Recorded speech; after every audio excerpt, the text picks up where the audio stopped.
Mbola resaka fanabeazana ihany sika satria dia nisy tamin'ireo fari-piadidim-pampianarana no efa namoaka sady ny valin'ny fanadinam-panjakana CEPE ho an'Antananarivo renivohitra dia anatin'ny famondranany notina ilay antsoina hoe transcription ireo tompona andraikitra amin'izao fotoana izao tsy nisy kosa ny olana teo amin'ny fitsarana ny antota-taratasy mpanadinana ho an'ireo mpiadina ny azo eritreretina raha ny vinavina dia ny fiandohan'ny herinandro izao zany any amin'ny alatsinaina ny talatany no amoana ity voka mpanadinana ity.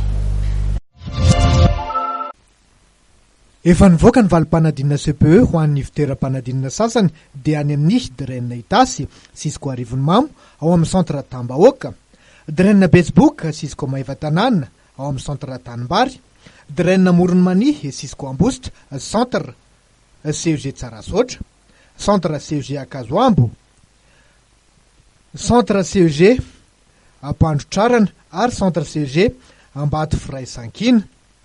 Io ny tatitra azo avy amin'ny cellule de veille napetraka anivon'ny ministera fanabeazam-pirenena Itsenosi.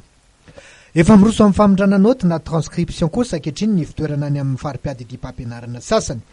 Inona ivoaka ato ny valim-panadinana ho azy ireo.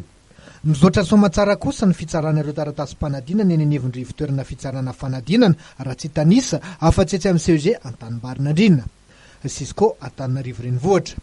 Araka ny tatitra nomen'ny chef de centre Ramatora Vololomanana dia tamin'ny fitora maraina dia efa tonga avokoa ireo mpitsara misy 120.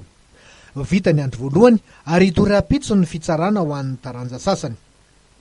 Marihana fa Antananarivo no be kandida indrindra satria mahatratra 7,7 alina zany ka mety ho amin'ny herinandro iny vao hivaly ny CPE.